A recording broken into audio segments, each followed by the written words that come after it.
This is the Andrew Walsh podcast. Thank you so much for taking time out of your day to listen. I really appreciate it.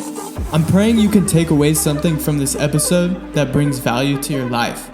Make sure to subscribe to my podcast to stay up to date with the latest episodes, and please share with a friend if you feel you're getting something out of these episodes.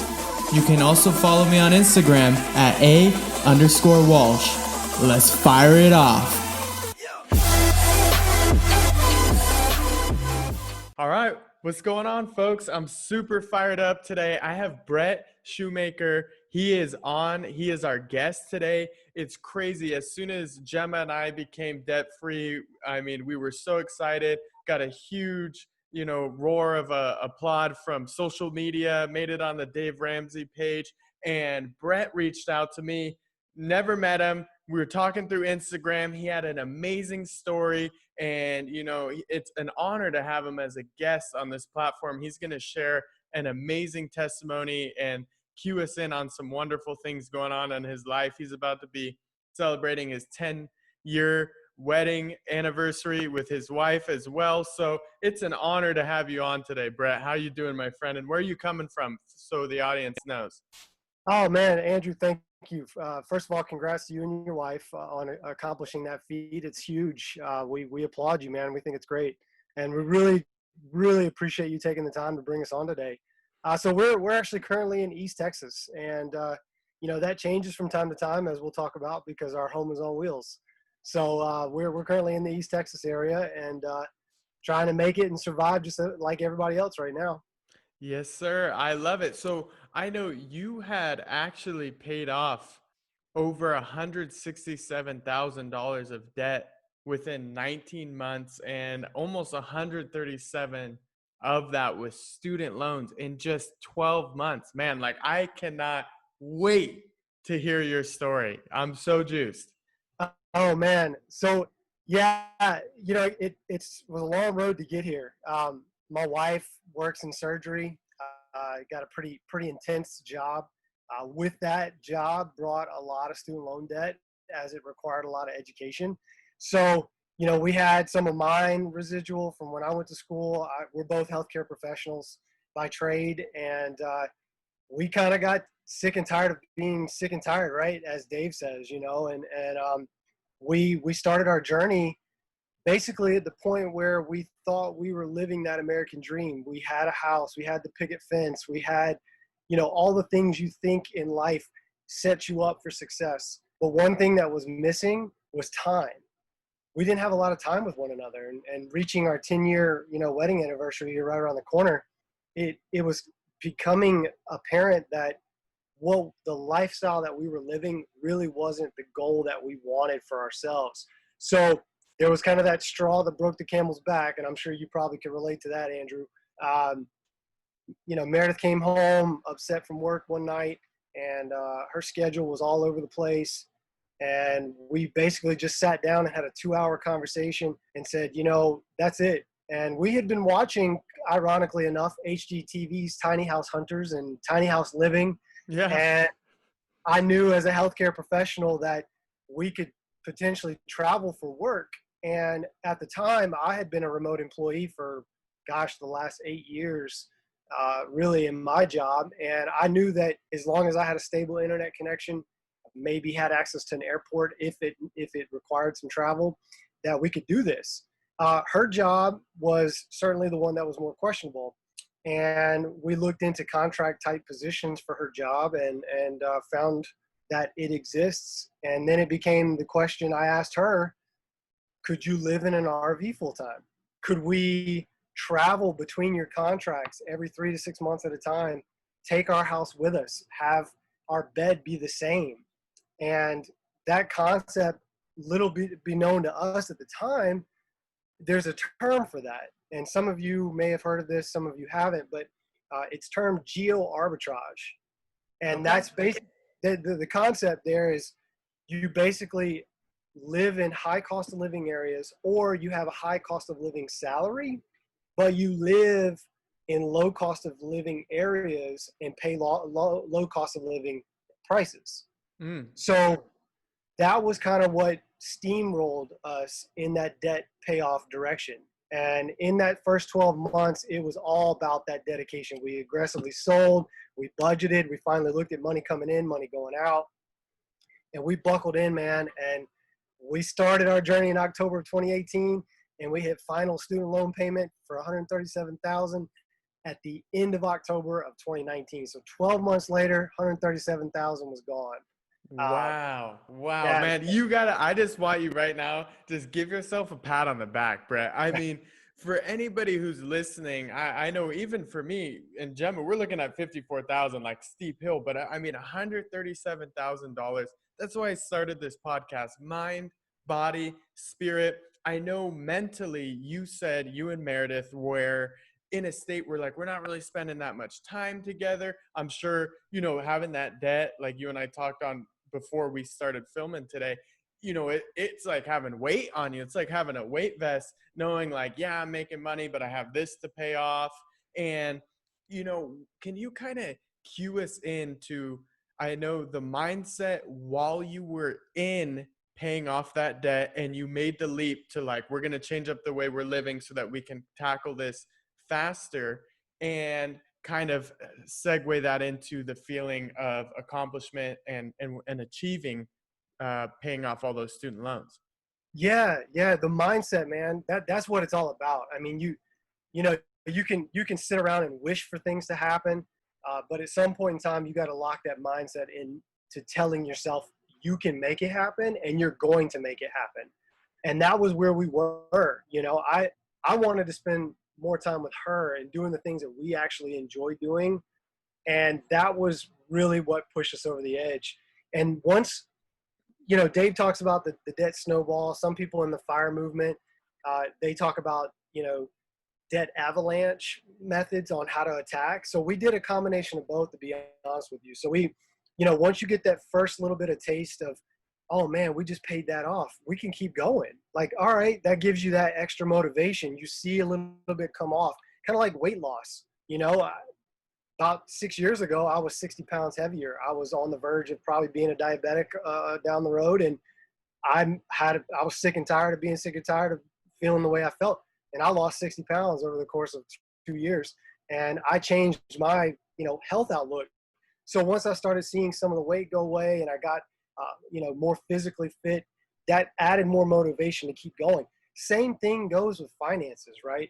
There's a reason you want to be financially fit. And that motivation was locking in those payments and seeing that amount go down every single month. And as it started to go down more and more and more, and our expenses went away that we started with, we were able to throw even more at it. So that whole snowball is a real deal. The more that you can put into it after you get rid of some of the expenses, the better.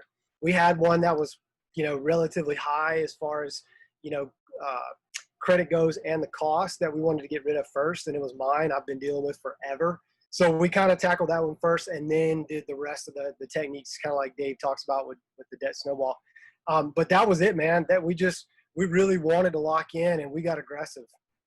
Yeah, and then just I want to recap too, debt snowball. So for you guys and anyone who's listening, were you tackling the smallest loans first?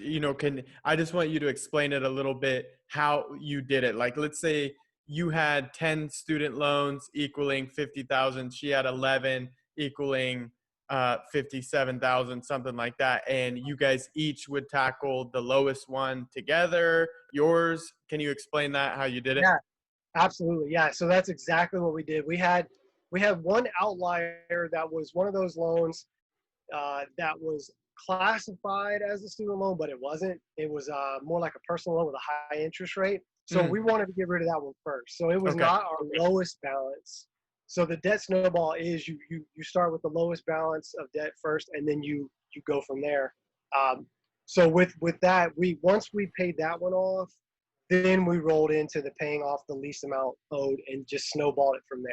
Yep. Yeah, that's a great question. And I know some of my friends hit me up asking that exact question. If you can't really refinance out of a really high interest rate, it is kind of like Brett was saying, you want to pay that one off first, and then you'll go to the smallest one because you get that dopamine hit every time you pay that one completely off, and it's just like, boom, that's gone, it's done. And Yes. you really mentioned something that I love, and it was, your weight loss too. Like, you lost 60 pounds. I think in life, a lot of times we're chasing success and financial success and all these exterior, achievements. But once we really start to internally, you know, self love and appreciate what's around us. And I think for you, that weight loss journey was like, man, I'm sick and tired of being sick and tired. I want to feel healthier. I want to feel more energetic. You invested in you, right? And I talk about people who are famous and successful, and they have it all, but they're not happy inside because they're not giving themselves the self love. When was that point for you, Brett, when you were, it hit you in the head that, like, man, I'm like not happy, I have all this stuff going on? And what did you do? Like, was there visualization, was there prayer? What was the way to kind of dig you out? So yeah, I could probably talk about this in a whole nother podcast, Andrew, to be honest with you, because I'm so motivated by it. We do run a online fitness community as well, for other travelers like ourselves that are very committed to being healthy and fit while they're on the road. Hmm. So we do have that as well. But so for me, it was a visual thing. It was a feeling thing more than anything. My mental state was terrible. Um, it was not in a good place. It was definitely that classic see the glass half empty kind of mindset back in those days. And I wanted to change that. So we actually took a trip. My wife was about to graduate, getting her doctorate back in 2015. We took a trip out west to San Francisco. And if any of you are familiar with that area, there's Baker Beach and that trail that leads you all the way to the Golden Gate Bridge. And that trail can be pretty strenuous, not just for hiking, but if you want to run it. Well, there was a gentleman who was probably in his 60s that passed me running this trail, and I could barely walk it. I was having a hard time breathing. Wow. And it was that moment. I never met the guy. I I wish I did so I could shake his hand and thank him for that. Not 1 month after we got back from that trip, that was the moment for me. I looked at that guy and I said, I want to be that 60-something-year-old guy running that trail without even barely, huffing and puffing. I want that to be me. So, that was the moment there that kind of set the tone on getting my mindset right. And since then, I haven't looked back. Yeah, I love that story. I feel like I'm a sucker for a good story, and that's something I'll always remember. And I want to transition to a little bit into kind of this nomadic RV lifestyle. I know for me, I'm one person who, like, I kind of struggle with change. I'll admit it. I'm very habitual, and I do the same things every morning, same environment every morning. So you guys are moving, you're traveling. I'm assuming there's permits where you can park an RV. You can't. Can you explain the lifestyle? Because I know it's obviously helping you guys save money. And I want to also see, is this something you guys are going to continue doing now that you've experienced it? Sure, man. Great, great, great question. So yeah, the whole RV lifestyle is quite the change, and like you said, you've got to be open and flexible to that a little bit if you wanted to do this full time. We went cold turkey, man. We had never been in an RV ourselves ever, and we went from 2,400 square feet in our house down to roughly 300 square feet full time, Wow. and that was quite the culture shock a little bit for us. And there's simple things too, like you don't even pay attention. If you're looking to get in the lifestyle, there's certain things that you don't realize in your day to day is just part of your day to day, and that changes when you're in the RV. So I always like to tell this story because it's kind of funny, but in the RV, you don't have traditional plumbing like you do at home. And it's comprised of a tank system, a gray tank and a black water tank. Well, when you go to use the restroom in the RV, something that you are used to at home, when you flush the toilet, that water rises back up, right? You don't even think about it. It's an automatic thing. It just happens. In the RV, that doesn't happen. Yeah. And you've got to do it manually. And if you don't do it, you're going to end up having probably some plumbing issues. So that was just something key there that we didn't know and didn't do our research enough. And we got caught sideways with that piece of information. But yeah, so as far as RV parks and stuff like that go, there are certain places that allow full-timers like ourselves. There are other places that are strictly short-term based, like, 2 weeks at the time max. So we have to do our research ahead of time wherever her contracts are, call ahead, find out if they allow full-timers like us, and stuff like that. As far as being able to save the money, which is what you mentioned beforehand, for our debt, that was part of it. We knew that with her salary, we could maximize her earning potential doing what she was doing already back at our sticks and bricks. But we didn't want to have to pay rent or buy another house or anything like that. Most campgrounds charge anywhere from $300 up to $800 a month on average. And that includes water, sewer, Wi-Fi, some offer cable TV, you name it. That's all included in that $300 to $800 price range. So if you are able to buy an RV outright with cash, not everybody can, but even if you aren't, you can still keep that payment low on the RV and combine that with the monthly expense to park it at a campground. We have come away from paying about, I would say, somewhere between 12 to 13, maybe $1,400 less a month than what we were paying back in Nashville, Tennessee, which is where our home base is. And because of that, we just took all that extra, man, and hit debt with it. And that was the whole objective. So it was kind of like, let's get comfortable with the uncomfortable, because what we can do with the money that we save and build up to pay off debt is far greater than the little bit of uncomfortableness that we have to deal with. Yeah, I think your story is amazing for people who are listening right now. And if you are serious and you're committed, you will take crazy and drastic measures. And I love Cal Poly SLO, the college I went to. Our motto there was learn by doing. Right? You buy an RV. There's no like playbook. I'm sure there's some YouTube videos, but it's kind of learn by doing. But you had a goal. You wanted to get there, and the fastest, quickest way to get there, this was a way you could save money. You did the research. So, if you don't mind sharing, Brett, do you think this is a long-term play? Is this until you guys are completely 100% debt-free? Now you've lived it. What are your thoughts? Yeah, man. So we're officially in our 20th month of full-timing it.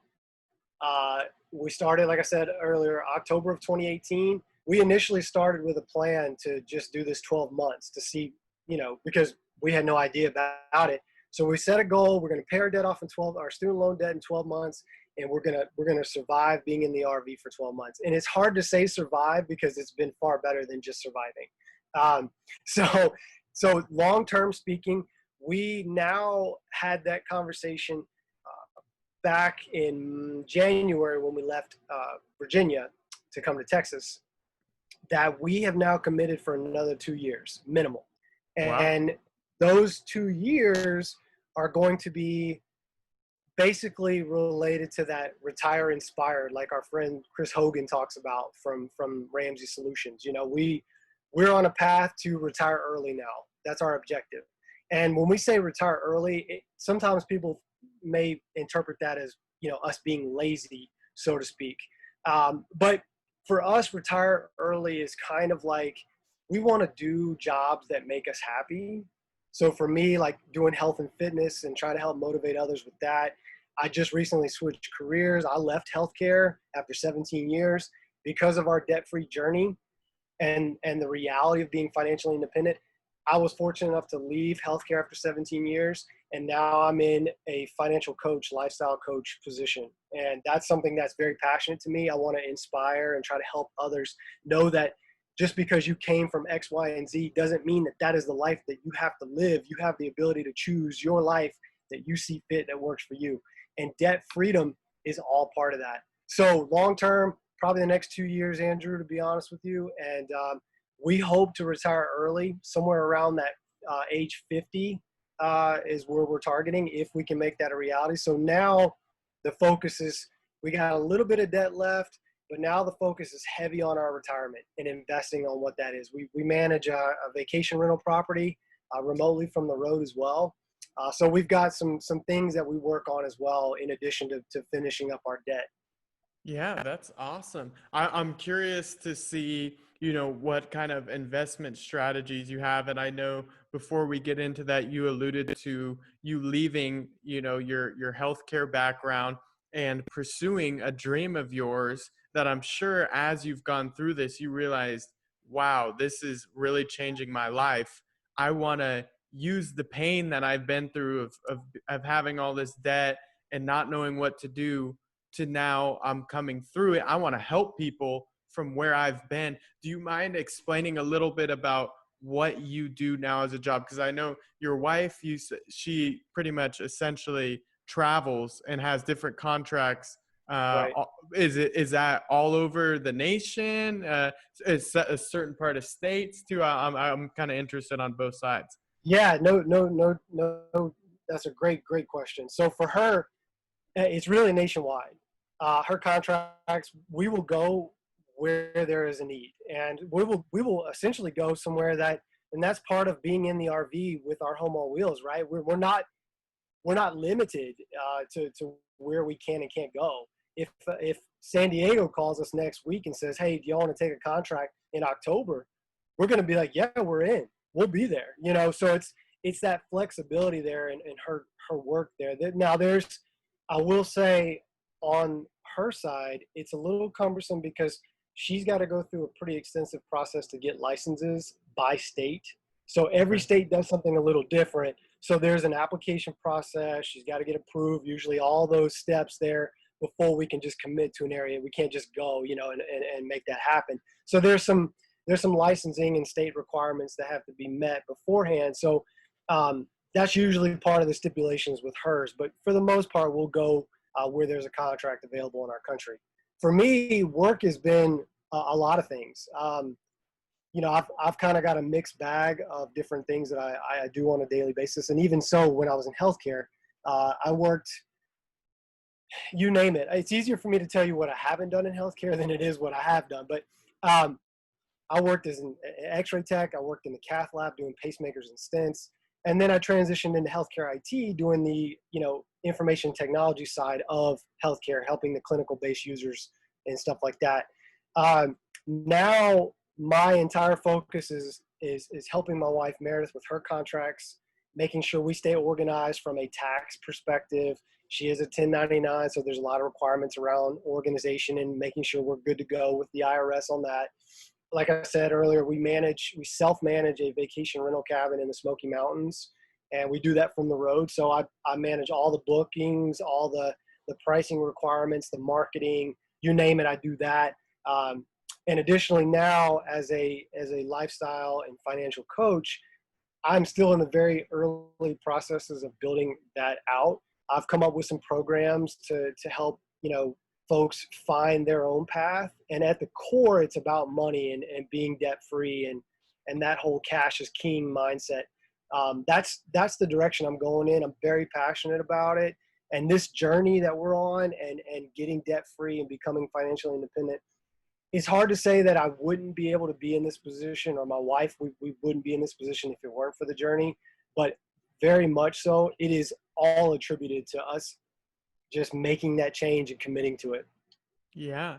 No, I think that's amazing. I'm wondering too. I'm interested. I've only kind of talked to you through Instagram. Is there like a spiritual aspect to this? Because I know in your mind you made the decision, right? And that's why I love the podcast. Mind, body, and spirit. Because you Yep. made the decision in the mind. I want to make a change. So you did with weight loss, and now you did with that. Your body has changed. You have more energy. You're more driven. You're seeing things a lot differently now. Is there a spiritual aspect to this? Is there faith? Like, do you mind sharing, kind of where that plays into this whole part of your journey? Absolutely, man. We talk about it all the time. You know, faith in our lives basically comes first in all aspects of what we do. And we say this all the time, and I tell my wife this all the time. There are reasons that things happen. There is a higher spiritual calling, a higher spiritual feeling, whatever it is that happens. And we wholeheartedly believe that this journey was partially responsible for us making that decision to do it, but really at its core, uh, the faith, knowing that there is something better spiritually that helps drive us in the direction that we seek for ourselves. And we just kind of like, we want to just grab a hold of that and run with it and put our faith out there and know that, trust our own decisions, but, kind of let go of things that we can't control. And that's what it was about. There's outside factors that come into play, and there's things that just happen that sometimes are unexplainable, and you got to have faith and know that and believe that that's, happening for a reason. Yeah, I agree. I think there's a wonderful Bible verse, and I love it. I actually posted it on my story yesterday, and it's like whenever you go through trials, or something bad happens, something unexpected, it says, consider that an opportunity for great joy, because when our faith is tested, our endurance has a chance to grow, right? And for us to show, the higher power or God that our faith is genuine, right? That I say I believe. If I believe that I know I don't need to worry about anything, God will take care of everything. And when something happens, that's a test, right?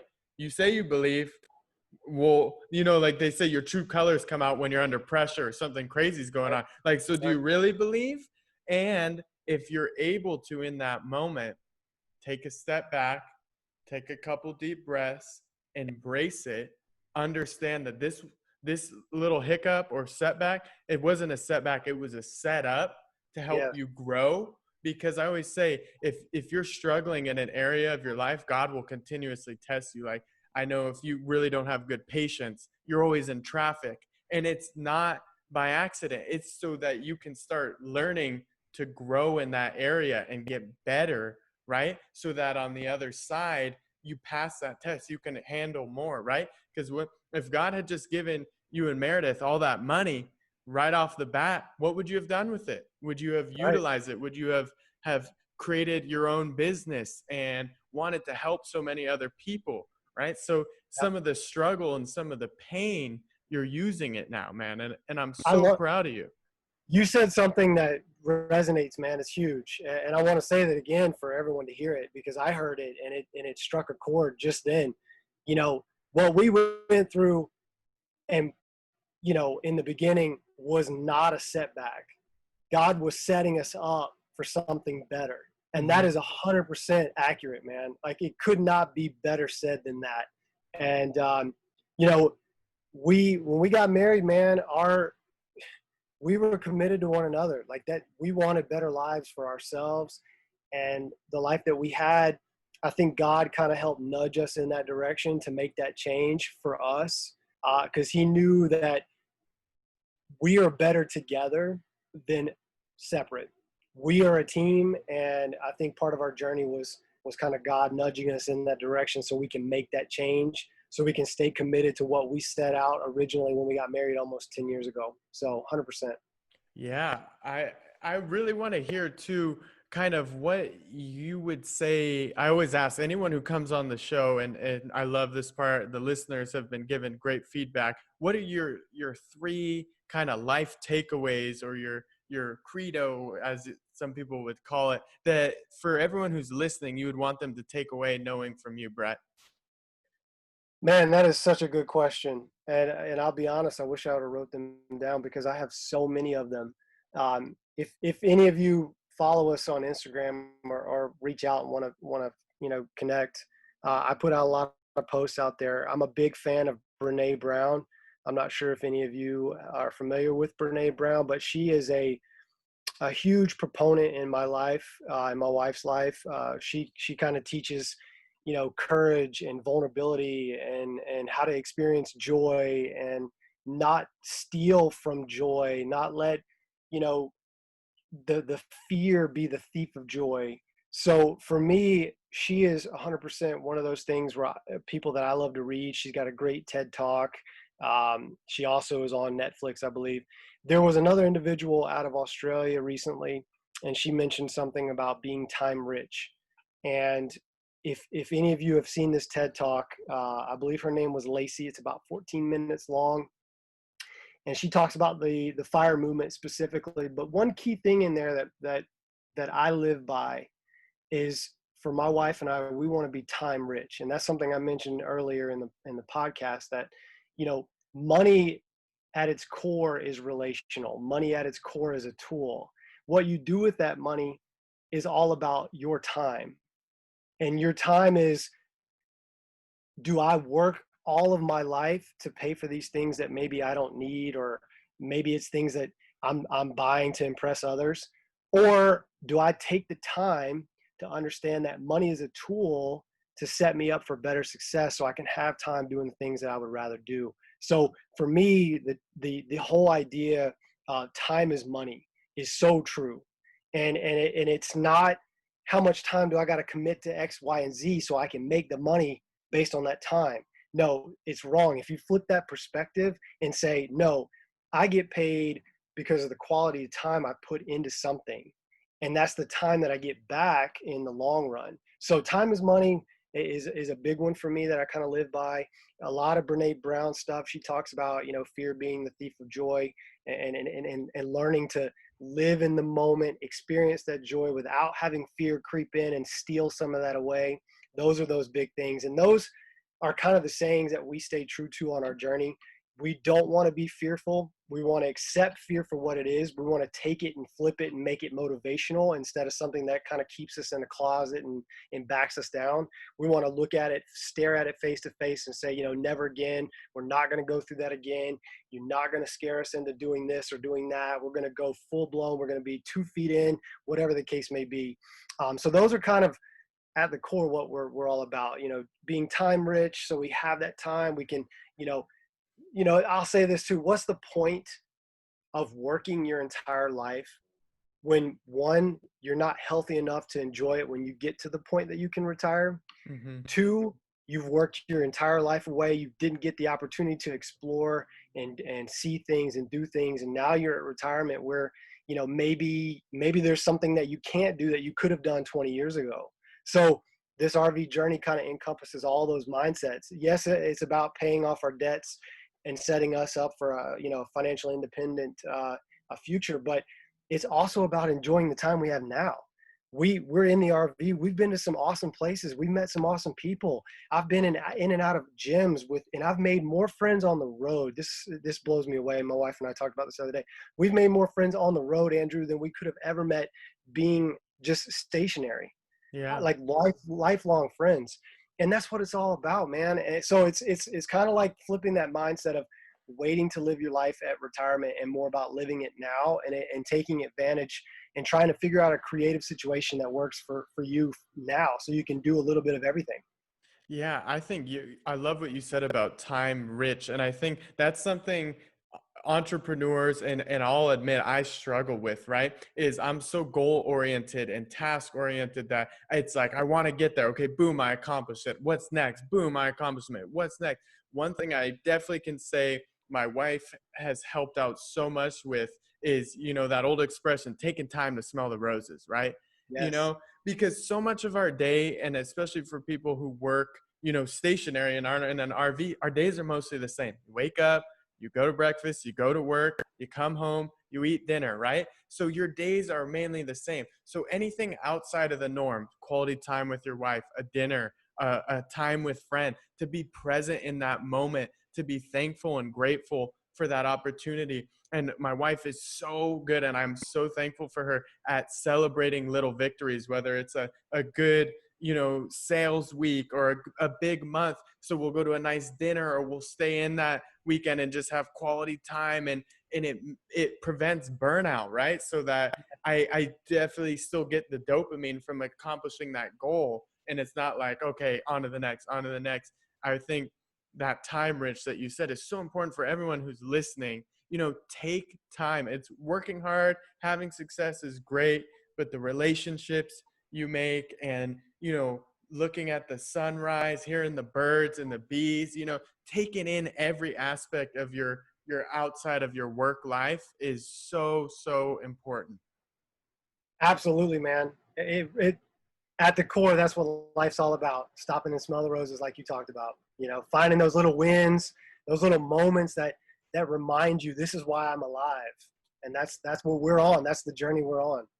Well, Brett, it was honestly amazing to have you on. I feel like you're someone I'm definitely going to stay in touch with and invite back on to the podcast. I want to thank everyone for taking time out of their day to listen. I know people are probably wondering, hey, you didn't start with a prayer. It's because I'm going to end with a prayer today. So I just want to make sure people have a way to get in touch with you here, Brett. So if you don't mind, like sharing your Instagram, and then I'll lead us in a prayer to close out.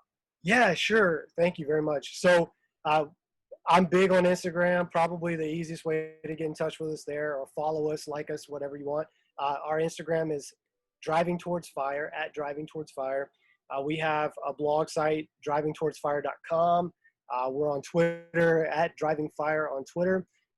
We have a online fitness community that we run. It's at Nomadic with a K Fitness, Nomadik Fitness. So reach out to any of those on there, and we'd love to have you guys follow us. Awesome. Thank you so much, Brett. So I'm just going to close out in prayer, guys. Just bow your heads, close your eyes as long as you're not driving. Thank you, Heavenly Father, for this wonderful day. Thank you for speaking through Brett on this podcast. I'm praying that whoever is listening right now is taking away valuable information that you wanted them to hear, that there was a reason today that they happened to play this podcast and hear what Brett and myself talked about. And Lord, that you were just able to speak directly to them and that they will take something away from this episode. I'm praying that you continue to bless Brett and Meredith on their debt-free and early retirement journey. And I'm praying for everyone who's listening today that you will just continue to shine bright in their life and to keep showing them that you are not setting them back. You are setting them up for a great life and a great future. In Jesus' name we pray. Amen. Amen. Amen. Well, thank you so much, Brett. I really appreciate you. You take care and have a wonderful day, my friend. Yes, sir, Andrew. Thanks so much for having us on. We appreciate it. All right, guys. Have a great rest of your day. And thank you, as always, for the support of the Andrew Walsh podcast. Take care.